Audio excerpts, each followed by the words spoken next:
Bentornati insomma appuntamento con le previsioni meteo, andiamo a vedere in chiaro il quadro previsto nel corso del weekend e poi nella settimana di Pasqua, perché si prospetta altamente dinamica con il ritorno di forti perturbazioni, questa volta tipicamente primaverili, con il rischio di nubifragi. E attenzione, perché andiamo proprio a discutere in questo video, come vedete già da questa grafica, una profonda depressione andrà a situarsi proprio sul nord-ovest dell'Europa e di conseguenza guardate come porterà quindi l'attivazione di correnti umidi instabili a partire da sud-ovest, e di conseguenza sistemi temporaleschi andranno a formarsi sul Mediterraneo occidentale, favorendone poi anche lo sviluppo sul Nord Africa, e potranno salire favorite più che altro le regioni dell'Alto Tirreno e del Nord Italia. Come vedete nella giornata di venerdì non assisteremo a granché, se non appunto il tempo soleggiato con il passaggio di nubi alte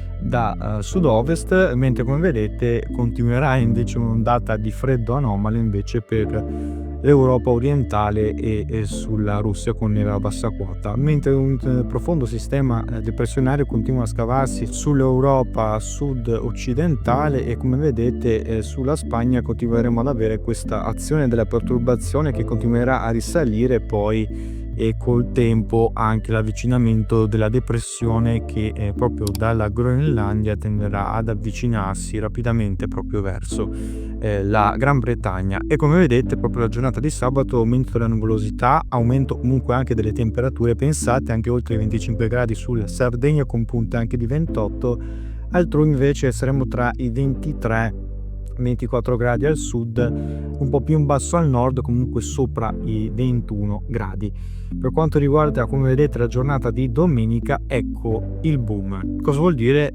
Vuol dire che assisteremo al vero e proprio passaggio di correnti più instabili e di matrice atlantica. Si risveglia questo impulso che ha agito sulla Spagna e riuscirà poi a formarsi anche sul Nord Africa per portare maltempo più incisivo e l'allontanamento quindi della alta pressione verso ovest. Di conseguenza piogge e lo sviluppo di primi temporali potranno già agire sulla Liguria in modo particolare dalla serata, piovaschi invece di passaggio sul resto del nord e sull'Alto Adriatico, nulla altrove, avremo il passaggio di nubi alte ma comunque senza effetti. Vi ricordo temperature ancora miti soprattutto lungo le coste adriatiche e ioniche. Questo il forte maltempo che invece si prospetta proprio da lunedì.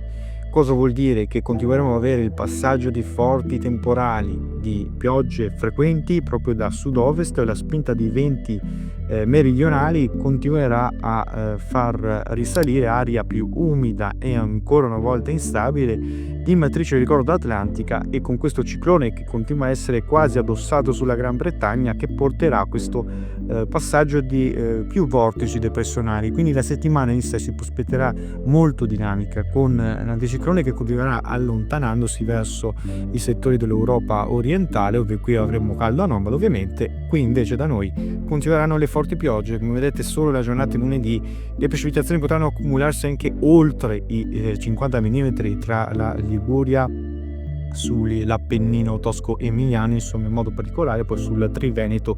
Pensate, queste le aree più favorite, poi anche soprattutto la Sardegna, il resto non vedrà altro. E pensate poi, perché se continuerà così il passaggio di più perturbazioni entro la giornata di giovedì e venerdì potranno portare ad accumuli notevoli. Pensate, potremo superare anche i 200 mm su diverse aree del nord, soprattutto sulle alte pianure, sulle prealpi, tra l'Alta Toscana e sulla Liguria.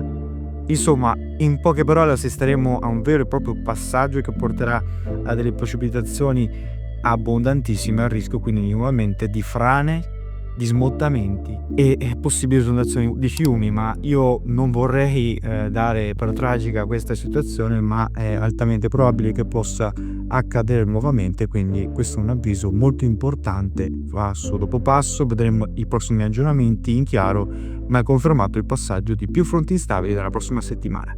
Seguiteci sempre.